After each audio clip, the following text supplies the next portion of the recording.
I want to talk to you for a few minutes about why knowledge puffs up. There's a verse in the Bible that says, "Knowledge puffeth up, charity edifieth." And that's found in 1 Corinthians 8. It says, "Now as touching things offered to idols," verse 1, "we know that we all have knowledge. Knowledge puffeth up, but charity edifieth. If any man think that he knoweth anything, he knoweth nothing yet as he ought to know. But if any man love God, the same is known of him." So we're talking about why knowledge puffs up. And I would say as a prerequisite to this, look in our playlist for Christian cognition, Christian sense making. We have a Christian cognition playlist that talks about sense making from a Christian perspective, the 4 kinds of knowing. So I'm assuming that you know the 4 kinds of knowing. And if you're enjoying content like this, please feel free to support the channel via PayPal or Venmo in the description below. Also hit the like button, subscribe to the channel. That helps keep us going if you like to see content like this. And I want to get you to think in this video. Now, you could probably say maybe that we've covered some of this information in other videos, but something brought to my awareness the need to frame it how I'm going to frame it today. And that is, I was talking to somebody who's pretty close to me, not my wife, somebody else, and they were discussing how they're having discussions with other people and kind of arguing about things in the Bible and why things are translated a certain way and what things mean and what the true doctrines are, that kind of thing. Typical kind of things Christians might talk about. I'll try to keep my notes screen on here. And this person said, well, if I could, maybe I should go take a Greek class because then I would know. And I pumped the brakes on him right there. I'm like, whoa, stop. And that exact thought right there is the problem. That kind of thing is why knowledge puffeth up.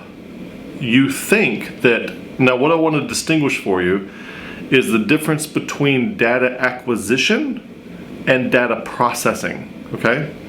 So there's a lot of information available to us. There's because of devices like this, there's more information available to us now at your fingertips than ever has been available to us, and it's available faster than ever has been. The problem is not availability of information. The problem is not even storage of information in your head. The problem is how we process and make sense of the data, how we determine what is true, what is not true. All right, so in the 4 kinds of knowing, if somebody goes and learns Greek, the 4 kinds of knowing, you have propositional knowing, which would be on the surface. A little deeper is procedural knowing. A little deeper than that is perspectival knowing. And at the core, deepest level of knowing is participatory knowing, that kind of knowledge.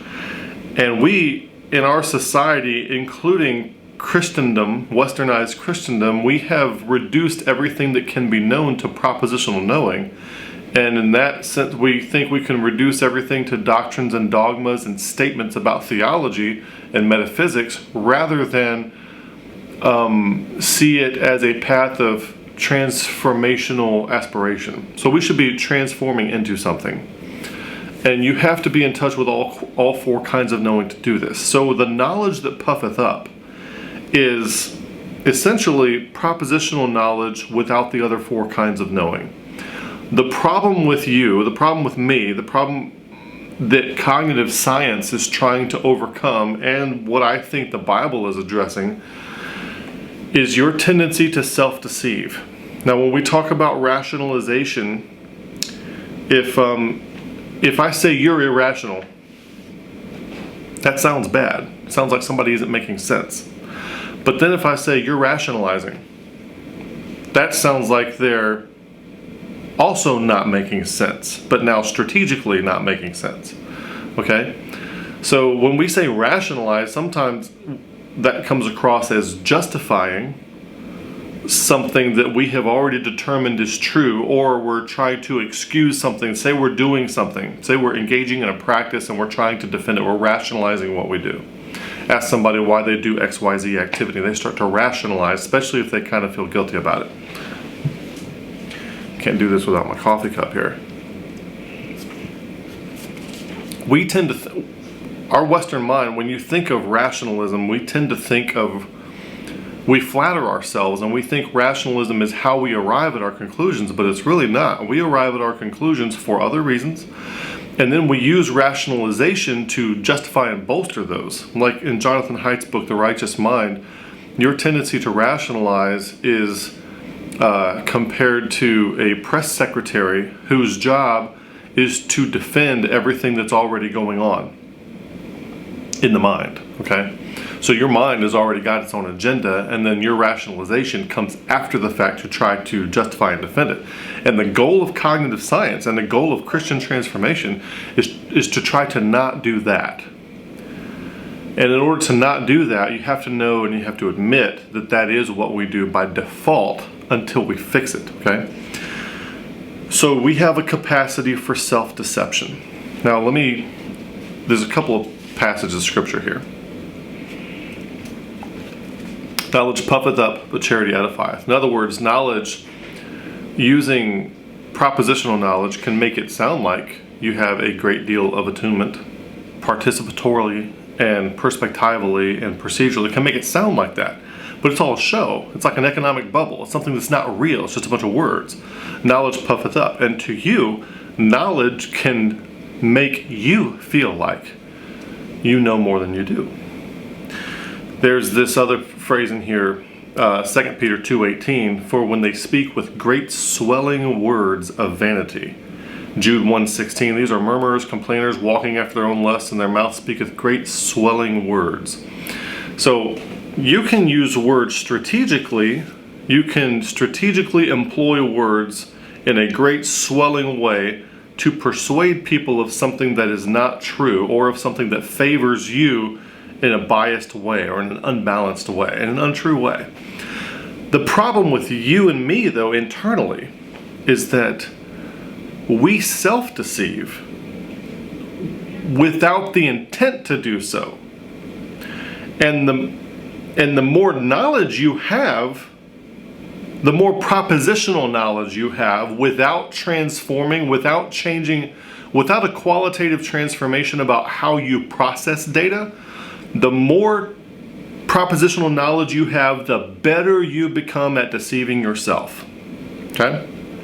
So knowledge is not necessarily bad, but pre-transformational knowledge only bolsters your capacity to deceive yourself. And so that's adding quantity. If I add quantity, if I'm not transformed, if I'm still egoic in the mindset, and I'm still focusing on my constructed self, and I add knowledge to that, I only make my self-deception more robust, and I'm better at it, okay? And I'm not any better of a sense maker. So the order of things needs to be this. You need to learn how to process data first in a way that is not self-justifying, and I'm going to use the word earnest, an earnest endeavor to discover the facts of reality, an earnest endeavor. You need to learn how to become earnest, which is what you might call transcending the ego, transcend the constructed self, and don't be doing things to justify the things that you have affinity for, but rather have an earnest endeavor. The more you can transform in that direction, the more helpful your propositional knowing can be at that point after the transformation. The more propositional knowing you get prior to a transformation, the less likely you are to transform. The less likely you are to become a wise person.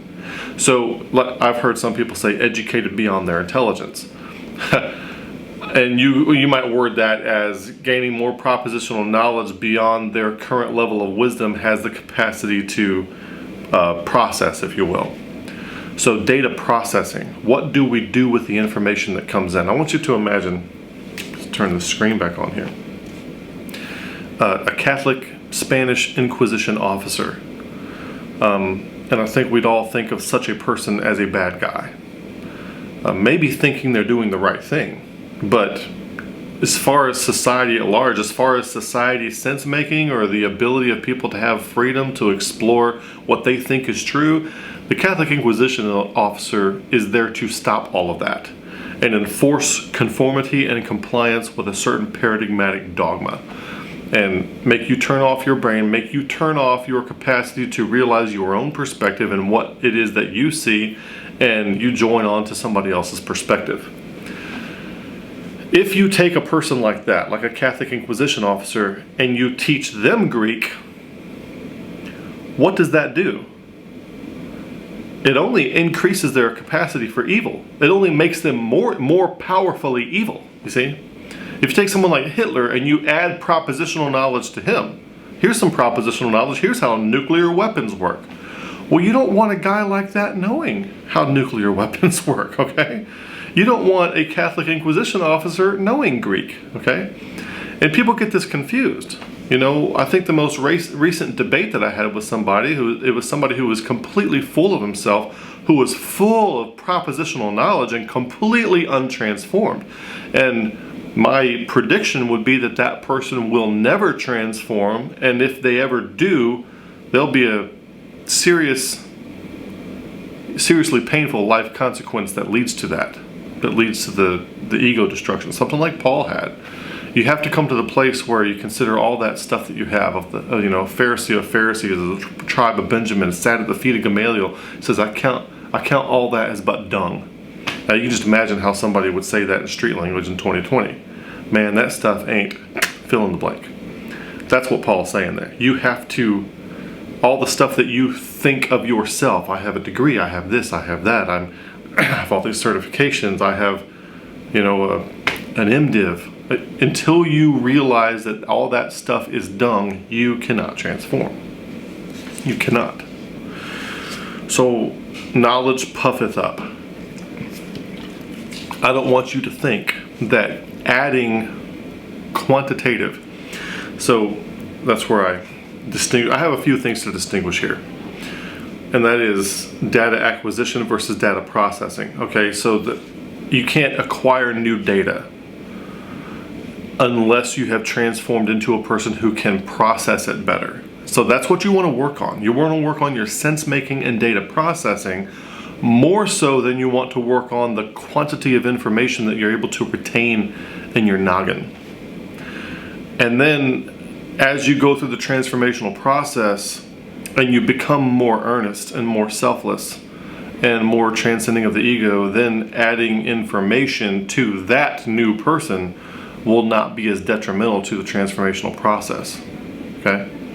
So it has to start with the fear of Lord. It can't start with a bloated ego. So when you add quantity of knowledge to an untransformed person, it enhances self-deception.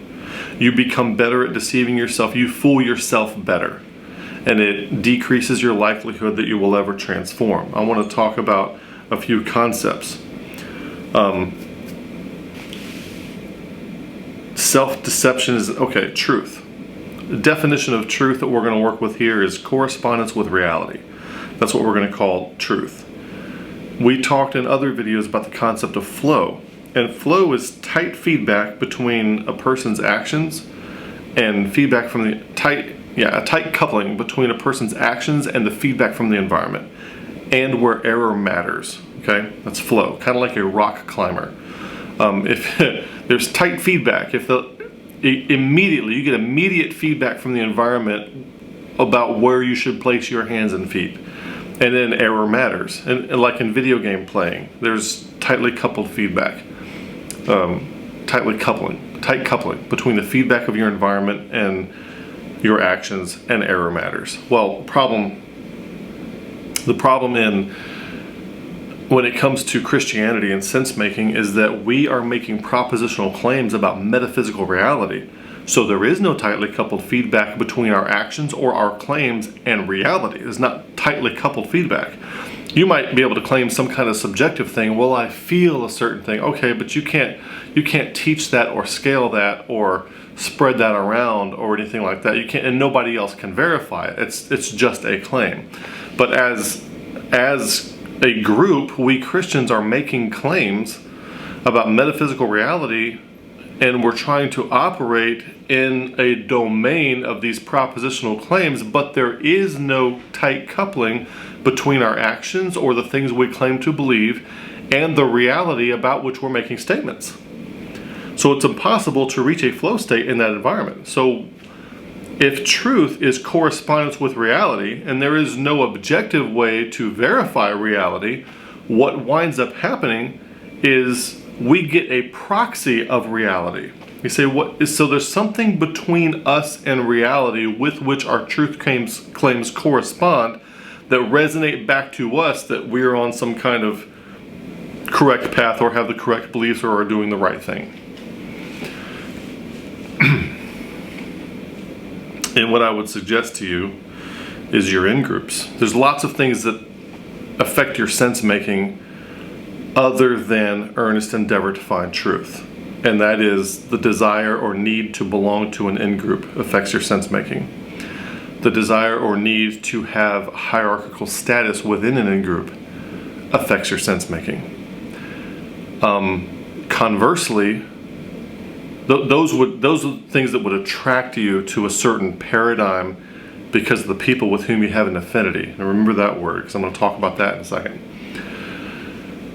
There are other things that, like on the negative side, there are things that contribute to your sense making, and that is resentment, for example. Resentment, sometimes coupled with trauma or associated with past trauma, will affect your reality. It also enhances your capacity. It enhances your desire and capacity to justify narratives that are untrue. Because resentment is something that's constantly trying to justify itself and generate new reasons to perpetuate itself in you. Okay? If you were to have a symbolic representation of metaphysical reality inside you, resentment is the devil, and resentment is the father of all lies. If you consider that to be symbolic, cosmos inside you. So that's a very dangerous thing to get involved with resentment, and that is the one. That's why we have practices of gratitude, and the Bible's so important about let all bitterness and wrath and anger and malice and clamor and evil speaking be put away from you with all malice, and be thankful. In all things give thanks, and in everything and for all things give thanks. Thanksgiving is the thing that chases off resentment, and resentment is the thing that causes you to justify narratives that are untrue, which continue to justify the reason to be resentful. So you get this dynamic, recursive feedback that eats you alive, destroys you, absolutely destroys you. So you're in group. We have bonds within groups that are affinity bonds rather than coherence bonds. And a coherent bond is something that has an equal one-to-one ratio that bonds with something else, and we bond together because we help each other do something better. We would like to have coherence bonds where we do distributed cognition together and help each other make better sense, rather than affinity bonds where we join an in-group because we like them or favor them, or subconsciously you see that you have a capacity to survive, or you're more fit within the niche of that in-group. Instead of the natural fitness landscape, you are within a subset of that natural fitness landscape, which is artificially different, insulating you from the real fitness landscape. Okay, so now instead of actually interacting with the real fitness landscape, you're just interacting with the other people in that in-group, and you get feedback that causes you to grow and adjust in certain ways that make you unfit for the real fitness landscape, which is outside that in-group. Another way you might look at this, an analogy of that, is imagine a penguin inside a freezer in the middle of the desert. Okay, so you got the Sahara Desert, and you got right in the middle of it, you got this freezer like a grocery store, right? Or a restaurant that has a big freezer, and somehow a penguin gets in there. Now a penguin would think that they're in hog heaven, or penguin heaven, I guess. It's cold, maybe there's plenty of fish in there for them to eat, they can eat the ice and get plenty of water, and as far as they're concerned, they are surviving just fine. And so that freezer is like an in-group to us. Now the real reality, he's in trouble because his actions don't correspond with actual reality. They correspond with a substitute for reality, an artificial insulation within reality. And if that perpetuates, that's fine. But the problem is you have less meaning in life because you're not connected to that which is actually real. and your sense of meaning is degraded, your sense of purpose is degraded, even if you don't know that what you're in isn't real. Like if the penguin thinks that freezer is a real reality, that's all there is, there's only so much meaning that penguin can have. What we want for the penguin to have is actual feedback and connectivity and attunement with actual reality outside the freezer. So as soon as you step outside the freezer and you're a penguin and you're in the desert, you're in trouble. So you're probably just going to go right back in the freezer because you might not have the resources at your disposal to get to the Arctic or the Antarctic or anything like that. And that's how we do sometimes.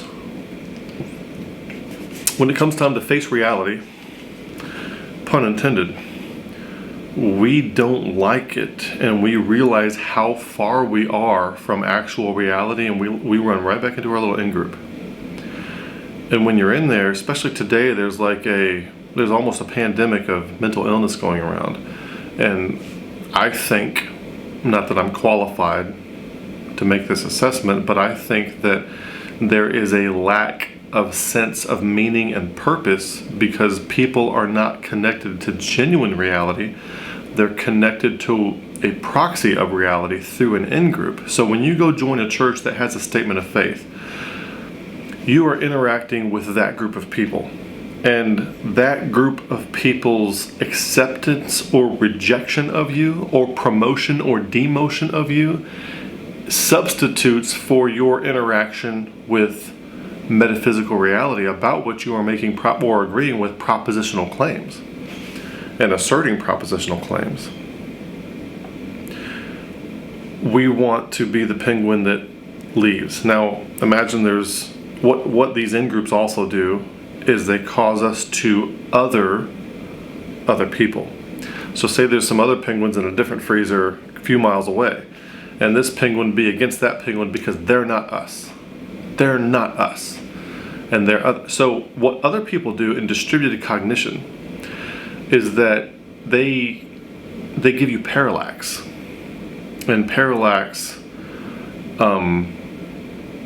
is the ability to have more than one perspective. Okay?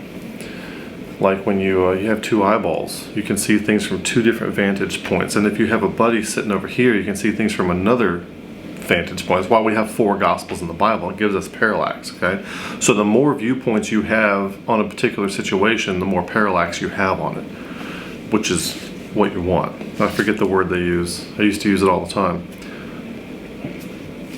But your stereoscopic vision gives you parallax so that you can detect 3-dimensionality, okay? And the more people you have, iron sharpens iron, the more people you have conducting distributed cognition, and you achieve coherence rather in a process rather than just affinity, then the better off you are. So if all those penguins instead of othering each other and saying, oh, you're bad, maybe they can consider each other's perspective. Maybe they could work together and have some distributed cognition, and then maybe they could somehow find a way to make it to the Antarctic where it's actually cold all the time in a reality that corresponds with their adaptivity.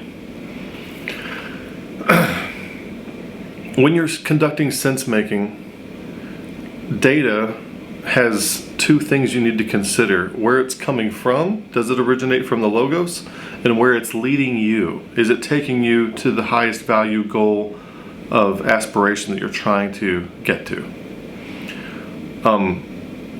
And when you're assessing data, you need to be very clear about what constitutes authoritative data, what constitutes that's the core of epistemology, what really is true.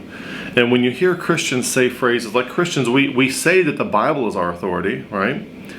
But then you'll hear people who say sola scriptura, and then the next sentence out of their mouth is some great swelling words about the great giants of the faith. Well, when you say great giants of the faith, what you're telling me, a person who is an enthusiast of cognitive science, what you're telling me is that you are biased and influenced by what other people think, which affects your capacity to earnestly discover truth and investigate your own perspective. So you're sacrificing perspectival knowledge, you're sacrificing correspondence with genuine reality by affinity with an in-group. Because affinity, like there's something lacking in you which you see as positive in them. There's like if you look it up in like chemical bonds, you got affinity bonds and coherent bonds. You have an affinity bond for this in-group because you think they have something that you lack, and then you wind up outsourcing to them, and you never learn what your own perspective is. So you're sacrificing perspectival knowledge in exchange for a bunch of propositions about metaphysical reality with which you have no correspondence or no verifiable correspondence, certainly not objective. So you sacrifice the chance at truth. And when you're in these in-groups, what these in-groups do is they substitute epistemically sound truth inquiries for willful assertions of truth that you're supposed to believe. We have this notion in Christianity, I say we, I'm trying not to have this notion, but we have this notion in Christianity that we can faith things into existence. Like we have these propositions about God, Jesus, hell, and about like different doctrines pertaining to these things, and we think that if we believe them hard enough, that makes them true. Well, it doesn't. It doesn't, and that's not faith. That's the wrong notion of faith. Faith is not about willful assertion of propositions to be true that have not been epistemically verified. That's not what faith is. And don't look at it as an attack on your faith when somebody says, hey, maybe we should question some of these propositions and earnestly investigate them to find out what is so. Let's look outside the freezer, shall we? Maybe we can't survive outside the freezer by ourselves right away, but at least let's peek out there and see what's out there, and then maybe we can work together, and through distributed cognition and leadership of the Holy Spirit, listening to the logos, having good aspirational values toward which we're aiming, maybe we can work together and start to correspond with genuine reality without having the proxy of the in-group, the freezer in the desert, between us and reality. So yes, knowledge puffs up because it bolsters your sensation that the proxy of reality is reality, and it bolsters your capacity to deceive yourself. You can use propositional knowledge to deceive other people strategically and intentionally, and the more knowledge you have without transformation, the better you are at deceiving yourself, and the less likely it is that you will ever qualitatively transform. I hope you enjoyed this video. Thanks for watching. May the Lord bless you, and good day.